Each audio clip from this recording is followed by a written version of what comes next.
Hello everyone, how are you? I hope you all fine. आज हम लोग National Institute of Open Schooling का secondary course painting book one का module 3 introduction contemporary Indian art का lesson number 8 pioneers of contemporary Indian art पढ़ने जा रहे हैं। तो चलिए शुरू करते हैं। Hello students, today we are going to study chapter 8. Chapter topic name is Pioneers of Contemporary Indian Art. It means समकालीन भारतीय कला का प्रथम अन्वेषक. So let's begin to study this chapter. At the beginning of 19th century, under the influence of the British Raj, Indian art displayed a general decline. The craft and techniques of fresco and miniature paintings, which were unique in the history of art, were nearly lost. Miniatures were ousted by European oil painting.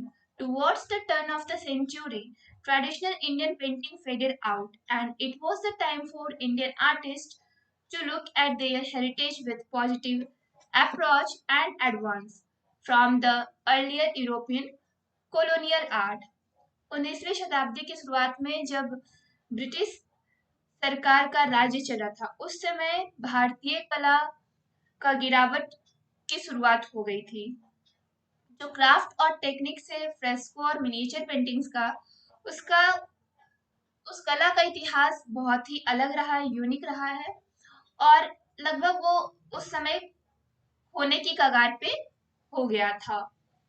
Miniature जो painting है वो European painting उसकी जगह पे आ गया था और इस शताब्दी के शुरुआत में ही जो ट्रेडिशनल इंडियन पेंटिंग था वो फेडेड आउट हो चुका था। उसका कोई भी नामो निशान नहीं बचना था और जो आर्टिस्ट थे इंडियन उनको उस समय अपने विरासत में से ही कुछ पॉजिटिव अप्रोच को निकालना था ताकि वो अर्लियर यूरोपियन कॉलोनियल आर्ट का थोड़ा सा सामना कर सके। Raja Ravi Verma of Kerala was famous for his paintings of mythological subjects and portraiture. His work showed Western influence in his paintings. On the other hand, Abindranath Tagore tried to recreate a new style in painting. Nandalal Bose, Vinod Bihari, and few others followed this newly awakened sense of nationalism. Thus emerged the Bengal school in the first half of 20th century. For subjects, they found their inspiration from Indian classics and mythology. They rejected the Western realism and preferred to use idealism of Indian art. Jamini Roy gave a modern form of folk art, and Rabindranath Tagore introduced expression in his painting. These artists experimented with traditional watercolor techniques using Indian and Chinese styles and also sought inspiration from miniatures, frescoes and folk art. जो राजा रवि वर्मा थे वो केरल से थे और वो अपने paintings के लिए प्रसिद्ध थे। वो पौराणिक विषयों पर या पर ही चित्रांकन किया करते थे। उनका जो काम है, उनका जो पेंटिंग्स है वो उसमें ज्यादातर ऑयल पेंटिंग्स किया करते थे, उसी से वो प्रभावित थे। दूसरी तरफ जो अविंद्रनाथ टैगोर थे उन्होंने एक न्यू स्टाइल को पेंटिंग में रिक्रिएट करने का कोशिश किया था। जो नंदलाल बोस, विनोद बिहारी और कुछ दूसरे फॉलोअर थे वो न्यूली अवेकेंड हुए थे। उन्होंने नया नया उनमें जागरूकता फैला था, सेंस ऑफ नेशनलिज्म का। सेंस ऑफ नेशनलिज्म मतलब राष्ट्रवाद की भावना उसमें अभी अभी ही जागी थी। सो उन्होंने क्या किया कि बंगाल स्कूल में इमर्ज होकर उन्हें first half of 20th century में पहले बंगाल स्कूल में उन्होंने इमर्ज किया बंगाल स्कूल को। फिर उन्होंने एक ऐसा सब्जेक्ट चुना जिसमें वो इंस्पिरेशन ले सके इंडियन क्लासिक और माइथोलॉजी से। उन्होंने वेस्टर्न रियलिज्म को रिजेक्ट कर दिया, उन्हें वेस्टर्न पेंटिंग नहीं पसंद थी और उन्होंने आइडियलिज्म ऑफ इंडियन आर्ट को अपनाया। Idealism of Indian art means भारतीय कला का आदर्शवाद। उन्होंने भारतीय कला को अपना आदर्श मानकर उसके ऊपर उन्होंने अपने पेंटिंग बनाना स्टार्ट किया था। जमिनी रॉय ने लोक कला का आइडिया देकर, और जो रविन्द्रनाथ टैगोर थे उन्होंने अपने पेंटिंग में भावों को प्रमुखता दिया। ये जितने भी कलाकार हैं उन्होंने ट्रेडिशनल वाटर कलर और टेक्निक के साथ इंडियन और चाइनीज स्टाइल को कंबाइन करके एक न्यू ट्रेडिशन का स्टार्ट किया था, और इससे उन्होंने मिनिएचर, फ्रेस्कोस और फॉक आर्ट बनाया था।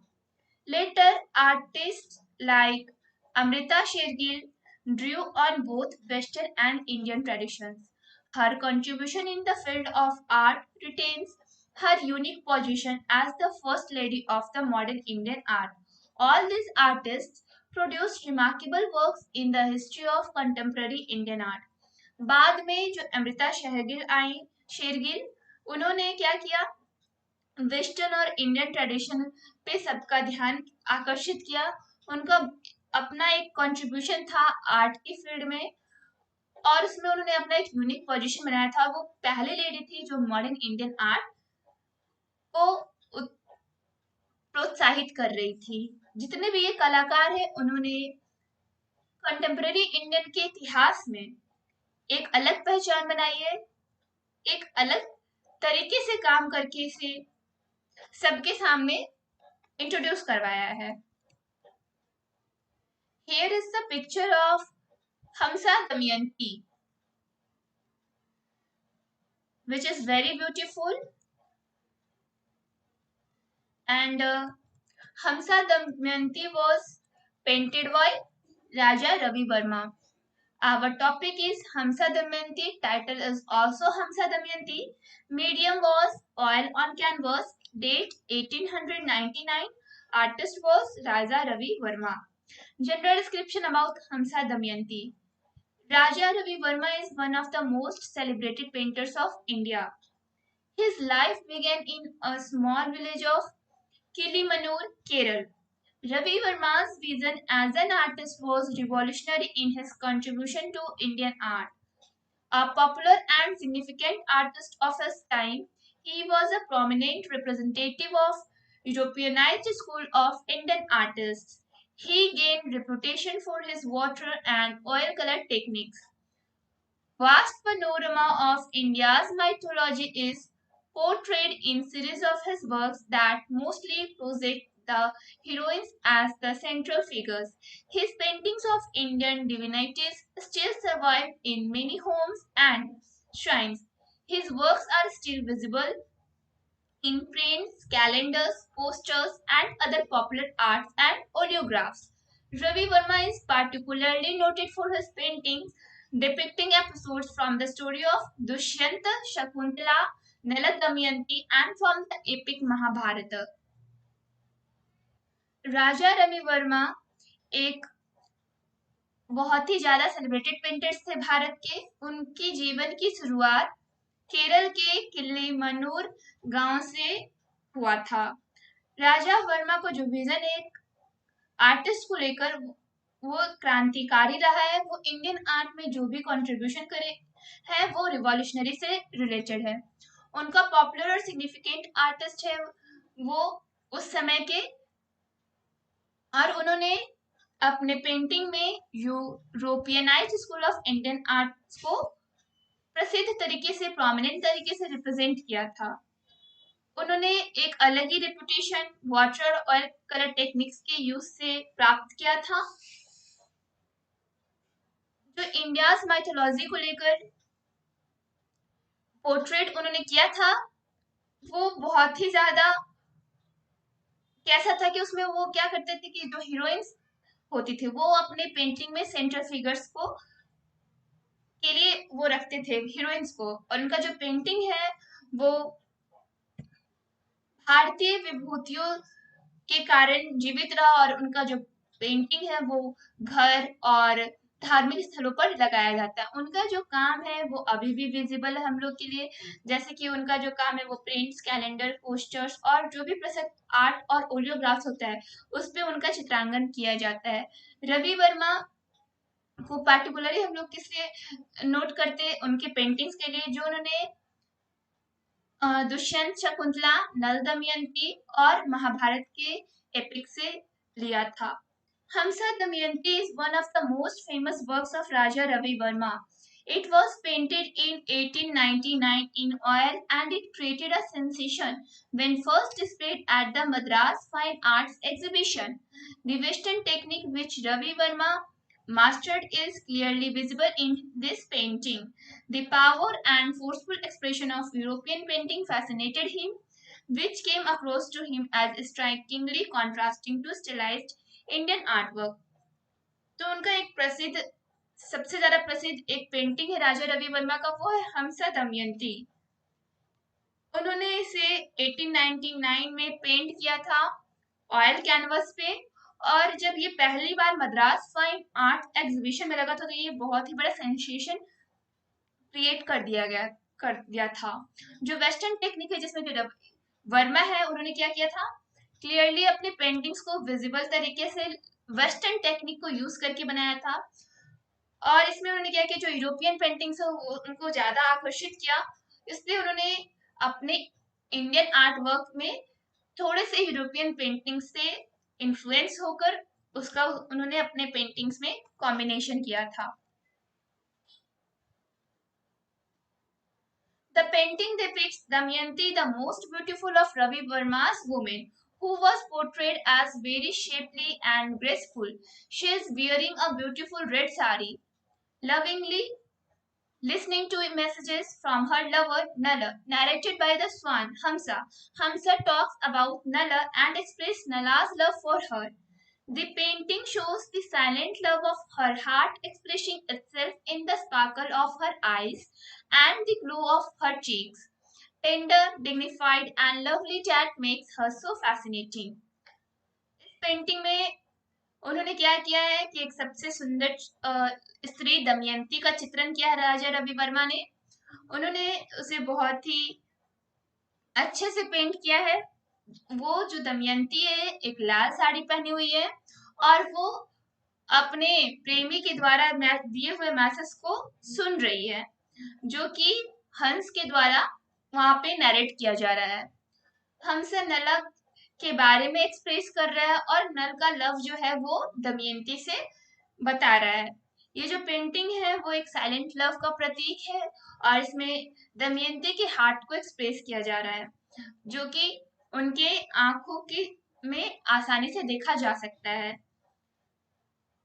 और इसमें उनका जो गाल है वो थोड़ा ग्लो कर रहा है, वो बहुत ही डिग्निफाइड तरीके से खड़ी हैं और वो उनका जो हर एक बॉडी का जो शेप है वो बहुत ही आश्चर्यजनक ढंग से बनाया गया है। The standing figure of Damayanti and her posture itself is very suggestive of the theme Ravi Verma selected. He used oil colors in this work also because of the Western influence in his paintings. He has shown his excellence in the color combination and techniques. तो जो दमयंती का standing figure है और उसका जो posture है बहुत ही suggestive तरीके से राजा वर्मा ने सिलेक्ट करके बनाया है। उन्होंने अपने पेंटिंग्स को कलर करने के लिए ऑयल कलर्स का चुनाव किया है, जो कि वो वेस्टर्न पेंटिंग से इन्फ्लुएंस होकर उन्होंने इस चीज का यूज किया था। उनका जो ये पेंटिंग है वो कलर कॉम्बिनेशन और टेक्निक्स को बहुत ही एक्सीलेंट तरीके से हमारे सामने प्रेजेंट करती है। He provided a vital link between the traditional Indian art and the contemporary, between the Thanjavur school and Western academic realism. Ravi Verma is considered not only one of India's greatest artists but also a great patriot. Raja Ravi Verma breathed his last on 2nd October 1906. तो जो राजा रवि वर्मा थे उन्होंने traditional Indian art और contemporary art जो थंजावर school और western academic realism है उसके बीच में एक लिंक को क्रिएट किया था। रवि वर्मा न सिर्फ भारत के महान कलाकार थे बल्कि वह एक बहुत ही महान देशभक्त भी थे। राजा रवि वर्मा ने अपनी अंतिम सांसें 2 अक्टूबर 1906 को ली। And now here is your text questions 8.1 try to solve these questions. Well chapter अभी कंप्लीट नहीं हुआ है, नेक्स्ट वीडियो में नेक्स्ट टॉपिक कवर होगा। तब तक के लिए इस चैप्टर का इंटेक्स क्वेश्चन बनाने का प्रयास करें। That's all for today. Thank you everyone.